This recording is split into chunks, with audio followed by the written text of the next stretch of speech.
Hello, world, and welcome back to another episode. I'm Anthony Bartolo, joined as always by Jason Hand. Jason, how's it going? Hey, Anthony, it's going great. Happy Monday to you.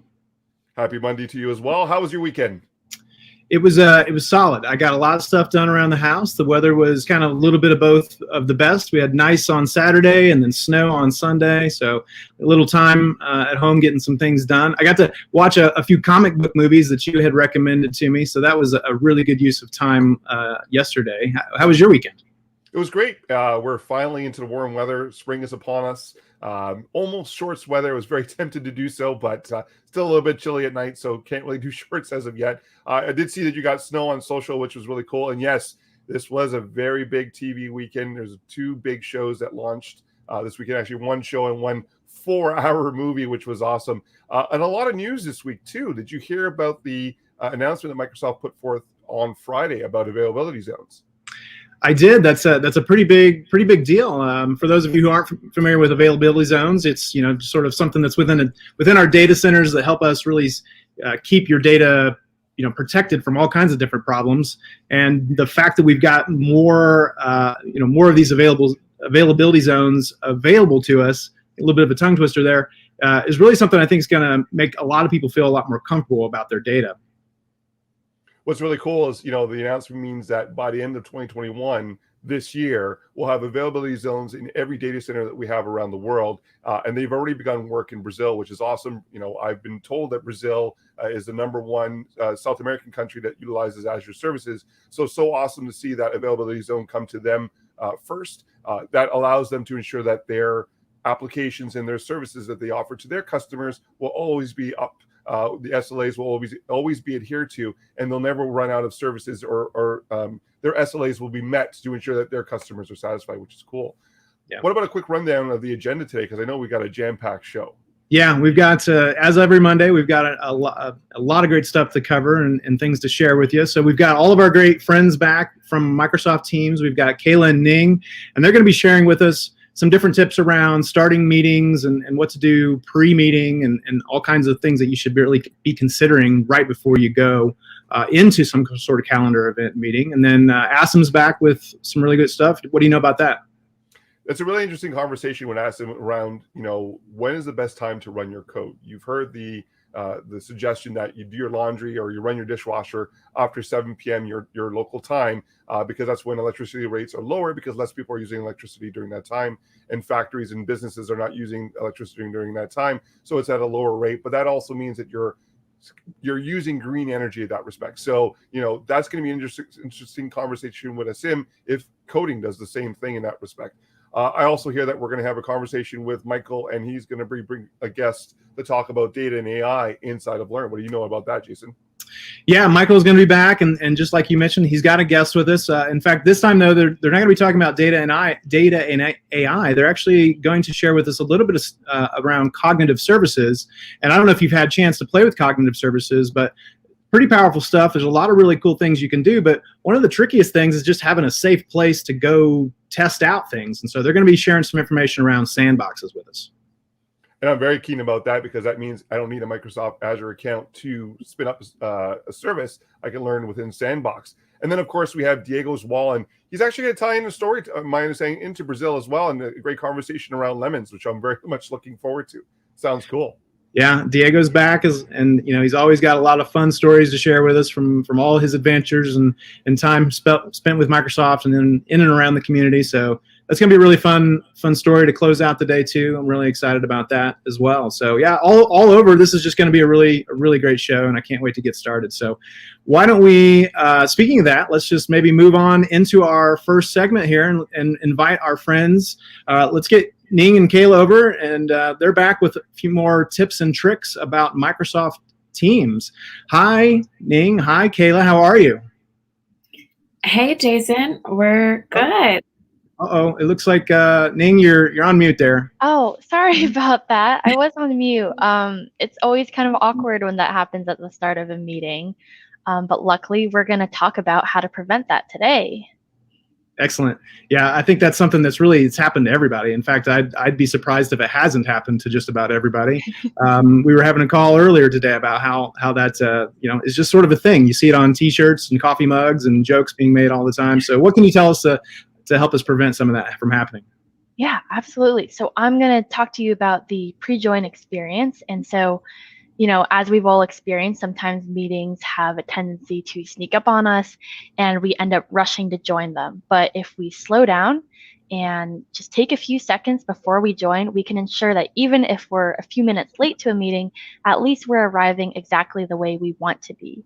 So I'm sure that we're all familiar with this window that comes up every time you try to join a meeting in Teams. So as you can see on the left, you've got a section for your video settings, and on the right, you've got your device settings.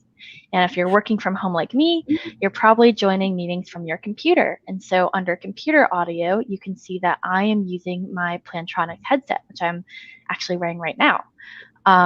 But let's say that I'm having trouble with my headset and I can't get it to work. Well, there's no need to panic. I can just go over to the icon on the right-hand side and open up my device settings. And from here, I can pick and choose across whatever device I want, what I want for speaker, microphone, and camera input. So let's say that I want to adjust my speaker. I just click on that drop down, choose what device I want, same with microphone and camera, and I can mix and match across my devices to make sure that I have the optimal audio and camera setup for whatever meeting I'm about to join. So I've got that squared away. Now let's go over to my video settings. So over here on the bottom, I can click to choose whether I want my camera on or off. I'll just toggle that button. And I can also go over and set my background filters. And this is really important because Teams will actually save the previous background filter you've had for your last meeting. And you want to make sure that you're entering a meeting with an appropriate background filter. So these are just some good ways to make sure that you feel prepared and presenting yourself the best version of yourself every time you join a meeting. That's awesome. Yeah, that's a great tip to make sure that your background is, meeting appropriate or whatever the case may be. And I also point out that even though the mute thing is turned into a little bit of a joke, there's also a setting in there that if it's a large audience that's in the meeting already, that you'll be muted automatically, which is actually kind of nice. I'm wondering what other kind of settings that you can share with us, though, that we could be looking at for these meetings that might help improve these calls. So that's a great question. Someone was just asking me about this. I was advising them on hosting an event in Teams, and they wanted to know if dial-in callers would be able to participate. And as any advisor or any consultant would say, my answer was, it depends. So many people don't know that as the organizer, you have the ability to change the meeting options. If you open the meeting, that's where you can click on meeting options. And this is where you determine who gets into the meeting. Is it just people in your company? Do you allow guests? What type of guests? And you can also define who will be able to access the meeting directly or who will have to wait in the lobby. So you know that little pop-up that comes up and it says such and such is waiting in the lobby. And then you have to click the button to admit them. This is actually where you're able to change that so that they can bypass the lobby. You can also control who has the ability to present. So little known fact that by default, everyone in the meeting is actually considered a presenter, which means they can open their share tray and share content. However, you can change this if you have an event or if you're a teacher, you don't want students taking over the screen. You can identify specific people by typing in their names. They just have to be included in the meeting and on the list of participants. You also have the option to determine if people can unmute themselves all willy-nilly or if they'll be hard muted. So they have to raise their hands before unmuting themselves in a meeting. So those are just a couple of the options you can choose from as an organizer for your meeting. Awesome. Well, this has been great. Thank you so much again for joining us here on this Monday with these amazing tips and tricks. Looking forward to more next week. So thank you so much, Anthony. How many times a day do you think you say you're on mute? Exactly. I was just on mute. Jeez, there we go. See, yeah. Happens to me daily. Exactly. All right. Well, next up, we've got Asim. He's going to be talking about the best time of the day to run your code and save energy. So, Asim, how are you? Please join us and share your wisdom with us. Thank you very much. Yeah, great to be here. Thank you for having me on again. Yeah, so when is it a good time to run your code? Now, if you know, like some electricity is green and some electricity is not green. And as Anthony was suggesting earlier on, is like at some times of the day there can be more green electricity on the grid. And actually, it's changed. I'd argue, Anthony, it's changed a little bit. It used to be kind of like very, very normal. It used to be like the evenings at nighttime. That was when there's the greenest electricity because that's when most people aren't really using it. And that's when the wind is still blowing and the sun's not shining. But actually, with COVID and kind of other things, it's not so straightforward anymore. There can be times of the day, sometimes in the middle of the day, it actually can be the greenest time because there's so much sunshine coming through and people aren't really using electricity as they used to do. So it's changed a lot over time. And yeah, but you can run just the same as the kind of like charging an EV outside your house. I don't have one yet, but I'm planning on getting one. So just like charging an EV outside your house, you might choose the times of the day where it's the greener electricity. It's usually the cheaper electricity as well. You can also run your code at those times as well. There's various services that let you know what the carbon intensity, which is kind of that measure of how clean or dirty your electricity is. And you can then use that data to basically choose, okay, today I'm going to run it at 4 p.m. because the data is telling me that that's the cleanest time to run your workload. But I also, for me, a real eye opener for me was when I finally understood what a brownout and what a blackout was. I always thought a blackout was like something went wrong at the power station or something, but a blackout is oftentimes a preventative measure that utilities take to stop overloading the grid with electricity. So if you pump too much electricity in, they'll shut off certain regions just to stop that electricity from kind of overtaking and kind of blowing everything up in your house. And that's a problem with kind of green electricity, or that's a challenge with kind of renewable electricity, because you can't really stop when the wind's blowing, when the sun's shining. If it's shining and the wind's blowing, you're getting free electricity, and it's free electricity. Why wouldn't you take it? So the other thing that running your code at times when this electricity is available isn't just I'm patting myself on the back because I'm using green electricity. You're actually helping, because you're consuming the electricity at a time when there might be a glut of it, and therefore you're helping the transition to renewable power. So that's the way I like to think about kind of the work that I do to kind of move my workloads off. It's not just to be carbon efficient; it's also, to help the world transition to renewable power. Yeah. So that's awesome. And so the whole aspect of running code after 7 p.m., especially in the pandemic and the way that we're using electricity now, differs from what it was prior to. It's understanding when is the best time to use electricity. And, in places like here in Canada, we have it in some scenarios where the hydro companies will actually pay you to use electricity because they have an abundance of it and they need to run through it. How are we working with code to look into those type of opportunities and to help organizations capitalize on those instances where the hydro companies will pay them to use electricity? Yeah, so the things that we're really focusing on, because Microsoft doesn't quite pay for electricity the same way that I or you might pay for electricity. We're already taking advantage of kind of different negotiations. The thing that we're really focusing on is something called 24/7 matching, which is more along the lines of instead of trying to add up, this is how much green electricity we bought today, this is how much fossil fuel powered electricity bought today, we're netting it out, adds up to zero, we're green. We're not doing it on a daily basis. We're now trying at certain places to do it on an hourly basis, which is saying, look, I don't care if at 7 p.m. we're going to get more green electricity. Right now, we need more green electricity because we're consuming more green electricity, and that kind of drives the markets to kind of create that stuff for you. And we're doing that at our Swedish campus. And we're also doing it at, I believe, our Swedish data center as So well. more information will be made available on the blog post. So check out aka.ms/hello world and you'll learn more about that. Now we're going to jump to Michael, who is back with another guest to talk about data and AI on Microsoft Learn.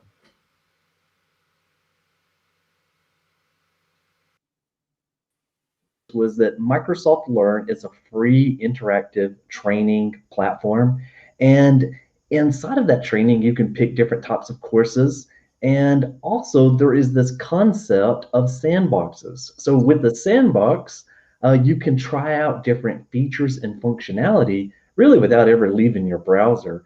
And if it requires Azure, you don't have to create your own Azure account. It'll give you one that you can play with for a couple of hours.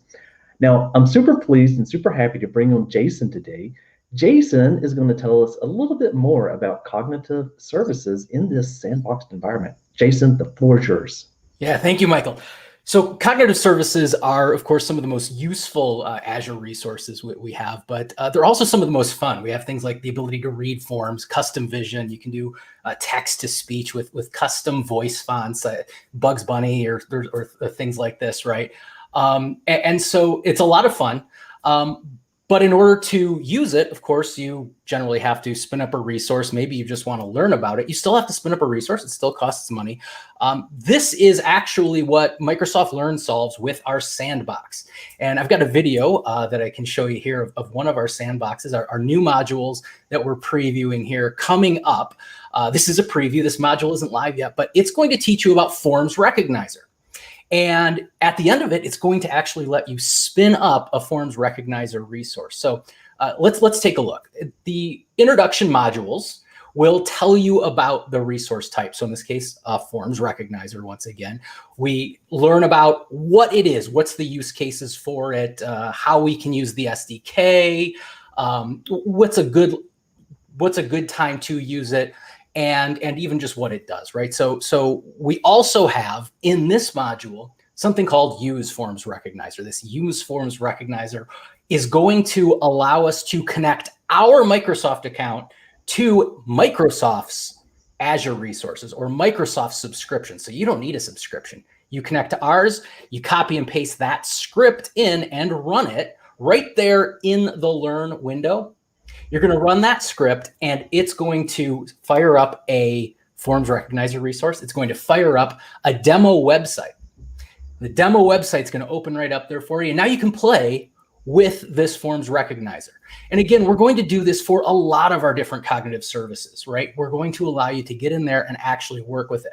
Now, this isn't just a demo. I'll get to that in a minute, but let's actually look at the demo part of it. So with the demo, I can click one of these images or PDFs. Forms Recognizer will work with PDFs or images, and it will parse the document. And when it parses the document, this is not just doing, say, image recognition or text recognition in an image.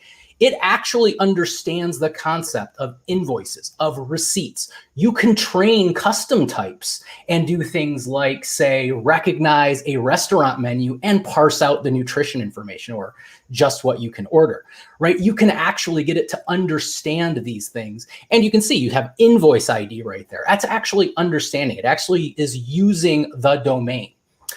In our demo here, we also have invoices, invoices. We also have receipts. Built in is also business cards. And like I said, you can train custom things like restaurant menus. But again, we're not just looking at a demo. This isn't just a demo. You're actually connected to an Azure subscription that created these resources. That means you can go look at the portal or look at the Azure CLI and actually see what was created behind the scenes. You can look at the script we used to create these. In fact, you can even connect to the ASP.NET website that's hosting this demo, connect to it with Visual Studio Code, step through it step by step. You can actually figure out what we're doing here. So that sounds very, very, very, very awesome there, Jason. Before we wrap up, can we give them a link where they can go and they can learn a little bit more? Yeah, so go to aka.ms/cog/SVC sandbox. Right there on the screen, you see that. One module is there right now, but we're going to keep updating that over the course of the next few months. We should have about 9 modules there with brand new features for interacting with the sandbox. Excellent. Thank you very much. Now I'm going to hand it back on over to our host. Hello, Jason and Anthony. Thank you so much, Michael. And Jason, thank you for joining us today. That was really awesome. I love cognitive services. I've been playing with that for quite some time. I think really the only problem I have with cognitive services is it gives me so many ideas every single time somebody talks about it. Yes. And I just don't have the time to go play around with it. But thank you again for your time today. This has been awesome. Now I think it's time for another visit with our good friend Diego. So let's go visit Diego. Hi, Diego. How are you today? What's going on with you, man? Hello, Jason and Anthony, and hello, world. I'm doing good. I'm here in my office. Yeah. How was your weekend? Good weekend, yes. Yeah. Did you make any tasty drinks or any sugary beverages or anything like that for us? I did some lemonade, and I based that on the story I want to tell today from the wall. Today, it's story time, Jason, and it starts like this. Once upon a time, there was this gentleman called Vanderlei de Lima, and he was a long-distance runner from Brazil. He ran marathons, and his dream was to give Brazil the first ever gold medal in the Olympics. And when he was 35, this opportunity was there. Athens 2004. He was at his prime, and he started running 26 miles, and he was in first place by a lot, by 25 seconds. You know, in a marathon, 25 seconds towards the end, that's a big difference. He was going to win. And then with less than 3 miles to go, disaster hits. A random individual who wanted to promote the idea that the world is coming to an end runs into the track and very violently pushes him towards the crowd. Right there, you can see his face of pain. And Vanderlei lost 10 seconds recovering in the crowd. And then he started running back. He was still first, but you know, you need a lot of mental toughness when you're running a marathon, and he got so unfocused that one guy passes him on and then another one, and he came in third and he won bronze. So it's a sad story, but here's the twist. At the end, he had a wonderful attitude about it. People asked him how he felt about the bronze medal, and he said, I am happy because in my heart, I know this is a gold medal. I get emotional when I say that. In my heart, I get it. And his attitude was so good about it that the Olympic Committee gave him a sportsmanship medal, the only one that across all the Olympics is a medal that only one athlete gets. When he went back to Brazil, he was received as a hero. And his other countrymen who won gold medals wanted to gift him the gold medals, and he was named Athlete of the Year in 2004. And Brazil has a lot of athletes, and here's the cherry on top. 12 years later, in 2016, in the Brazil Olympics, he was given one of the greatest honors, which was to light the Olympic flame right there. So this is when it happened, 2004, and this is him 12 years later. And so the question for us is what happened to Vanderlei, that catastrophe was something bad or was something good? Would we be talking about him as a hero if that didn't happen? Would he be an Athlete of the Year? Would he be lighting the torch? Probably not. But so here's the thing. The thing is, life gives you lemons. They give us, we all get lemons. Some of us get more than others, but we all get them. And it's about making lemonades. Irving Berlin, a great American music composer, said, life is 10% where we make it and 90% how we take it. We put our best foot forward, life gives us a lot of lemons, and we need to become great lemonade makers. What do you think, Jason, about this story so far? I love that story, just like all the ones that you have to share with us. I think it's such a great perspective about how you really can't control the things that life's going to throw at you. It's not always going to play out how you think it should. And even when you're in first place and you have everything that looks like you're going to win a race, things can change very quickly. And I think it's important to have that perspective to just know that really that you can trust yourself to move forward and everything's going to be okay.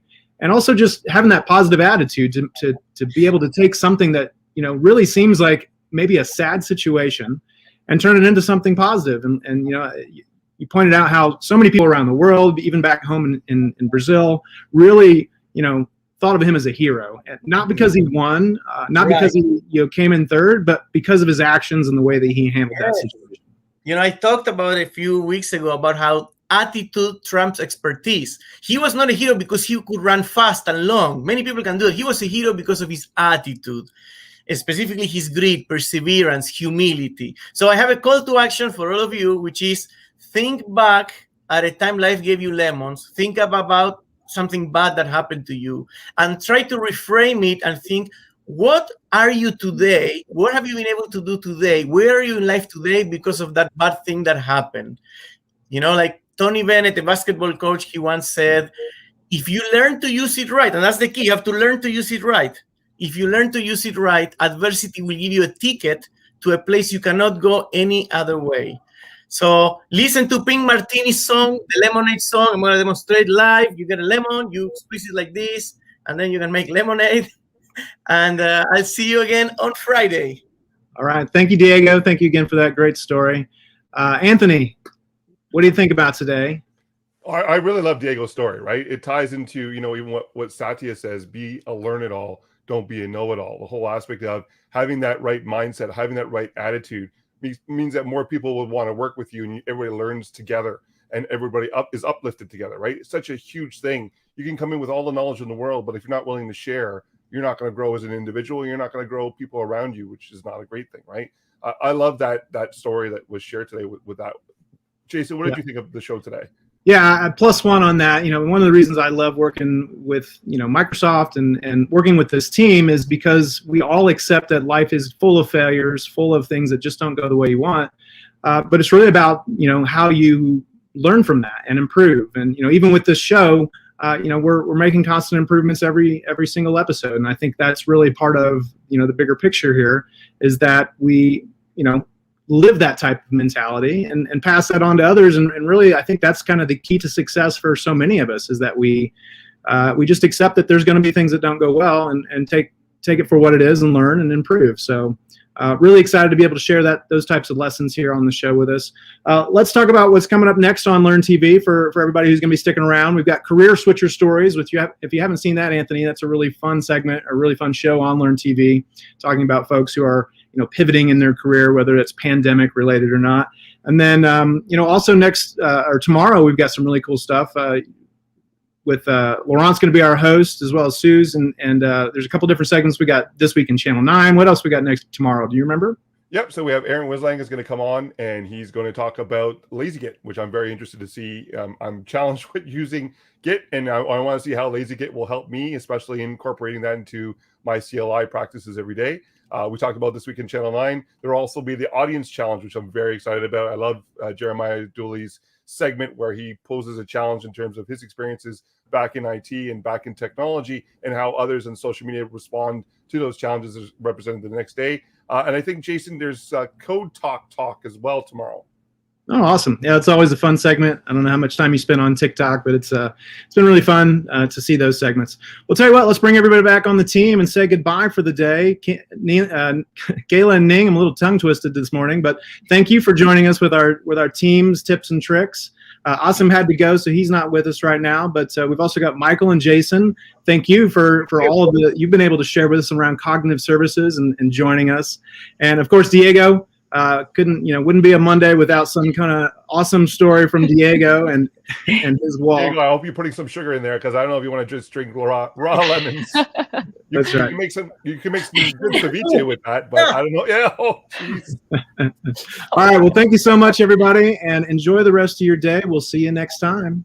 See ya. Thank you. Bye-bye.